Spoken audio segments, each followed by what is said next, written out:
Hello, my name is Catherine Wright, and this is going to be a presentation on the electromagnetic spectrum. We're going to look first of all at some of the principles and properties of different types of electromagnetic waves. Light occurs on a spectrum of all different wavelengths and frequencies. The band in the middle that you can see in colour there on the diagram is known as visible light. That is the bit that we can see. The wavelengths to either side of that, infrared and ultraviolet, we can't see, but we do experience the effects of. There's going to be more detail on those later on. Certain specific situations, such as rainbows or looking through a glass prism, may enable us to see the whole light spectrum all at once as the light is being bent or refracted in a particular way, but for the most part, that is not how we see light. To the left of the visible spectrum, as we look at the diagram there, or what we might call the red end of the spectrum, the wavelengths are longer and have a lower frequency. So these are things like microwaves, radio waves, and TV signals. Then on the opposite side of visible light, aka the violet side of the spectrum, the waves are of a shorter wavelength and a higher frequency. So this is things like X-rays and gamma rays. Next, we're going to move on to some of the properties of waves. So what we refer to as wavelength is the distance between the peaks of a wave. This is measured in meters. Frequency is the number of peaks that occur per second. These two values are inversely proportional. That is because a wave with a short length will always have a higher frequency, and a wave that is longer will always have a lower frequency. Short waves will always pass more frequently than long waves, and this is because all waves are travelling at the same speed, which is the speed of light. Our way of measuring the power or the energy of a wave is the amplitude. For example, if you look at ocean waves, the bigger the wave is, the more energy it will have. So relating this in terms of light waves, it basically means that power can be measured in terms of brightness. The wave equation is what we use to calculate the velocity of a wave. As you can see on the screen there, velocity equals frequency times wavelength. However, with this equation, if you cover up any one of those values, you can then use the remaining two to find out what the missing one is. It's also important at this point to briefly touch on the relationship between electricity and magnetism.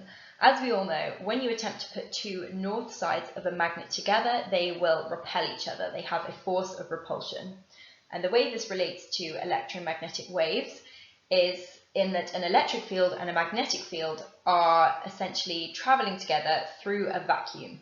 And this is why they are able to move both electrically and magnetically charged particles. On either end of the spectrum of visible light are infrared on one side and ultraviolet on the other side. So we're going to talk first of all about some of the properties of infrared light. Infrared has a wavelength of between 700 nanometers and 1 millimeter. If you turn on an electric fire or an electric hob, you'll see it light up red.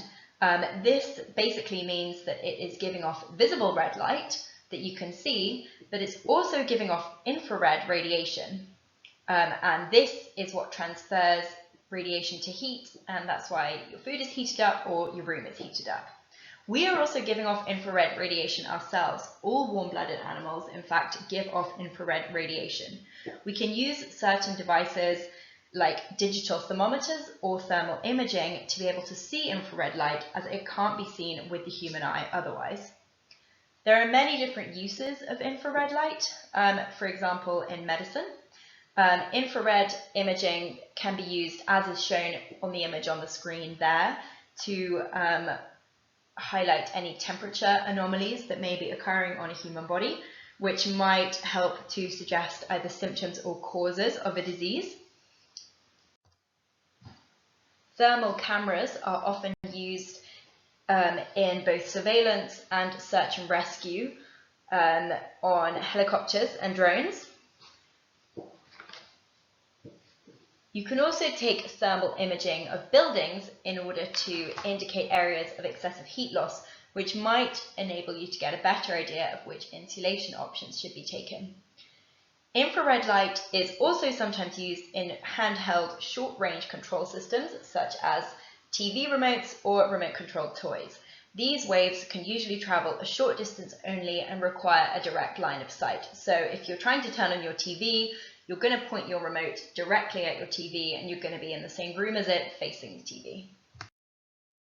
Further down on what we're calling the red end of the spectrum are microwaves. So microwaves use energy to heat. An oscillating magnetic field causes particles to vibrate as they attempt to align with this moving field.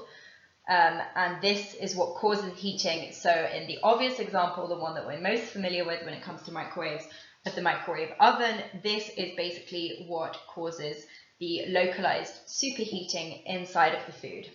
However, microwave technology does have many other uses. It's often applied in communications, such as satellite transmissions, mobile phone networks, and Bluetooth devices. Like infrared technology, Bluetooth also requires close-range proximity, but unlike infrared, Bluetooth can usually travel through walls and objects.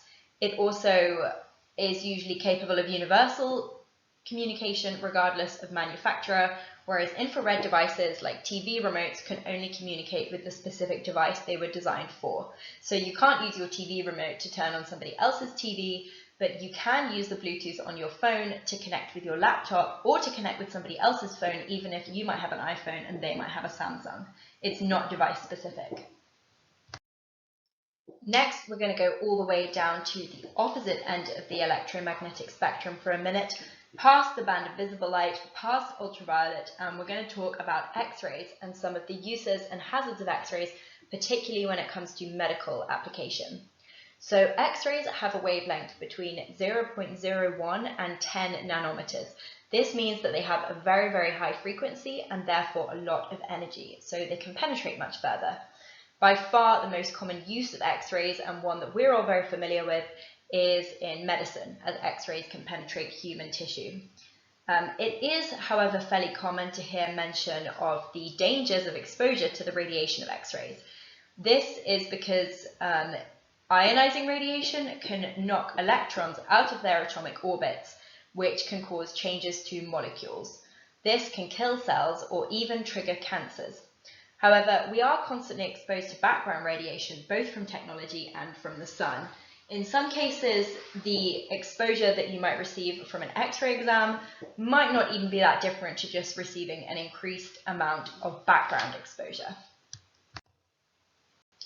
This might be alright if you are a patient going in for just a one-off X-ray exam, but the main hazard of exposure to X-rays in a medical context is if you're somebody who works in the field and you're receiving consistent, repeated exposure and accumulating a high dose of radiation over time. This is why doctors, dentists, and radiographers will tend to wear protective equipment, and sometimes it might even wear special badges that can monitor the exposure level to radiation that they are receiving. Rays from the sun also carry a much more common risk to health than something like an X-ray exam. They are known to cause skin cancers, eye conditions, and premature aging. This is often a major issue with outdoor jobs, as it is very difficult to implement sun protection policies and get outdoor workers to take the risk of radiation from the sun's rays seriously. We're going to look at the next few sections of this presentation within the specific context of a crime scene investigation. So first of all, we're going to move back over to the other end of the visible light spectrum and have a look at ultraviolet light and compare some of the properties of ultraviolet with the properties of visible light. As mentioned earlier, visible light, or light that can be seen by the naked human eye, makes up just one small band of the electromagnetic spectrum. The visible wavelength range is between 400 and 700 nanometers, and as you can see in the diagram there, the whole range of colors that we see fits within this. We see in color because certain different wavelengths reflect back from certain different objects. So if we take the example of a green leaf, we see this as green because it's only reflecting back the green pigment. The chlorophyll in the leaf is absorbing all other pigments in order to be able to perform photosynthesis. This is also quite a good sort of literal example of how light is a source of energy. Anything that we can see involves the transmission or the reflection of light waves within the visible spectrum. There are certain devices such as lenses and mirrors which can be used to redirect or refocus light and enable us to see things in a way that we wouldn't be able to otherwise. For example, magnifying certain objects to bring them closer or changing the angle of the light.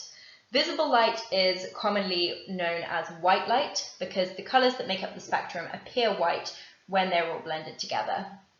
It is possible for light to travel through certain materials such as glass, water and plastic, but it will travel slower as it has to move through the particles that are making up that material.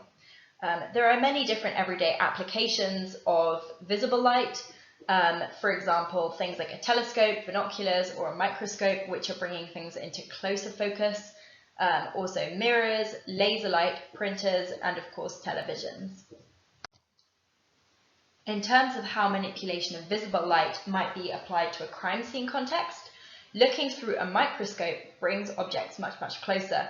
This is something which might enable investigators to be able to examine evidence in much more detail than the naked eye would be capable of, and allow for comparison of things like hair samples and fibers in very, very close detail.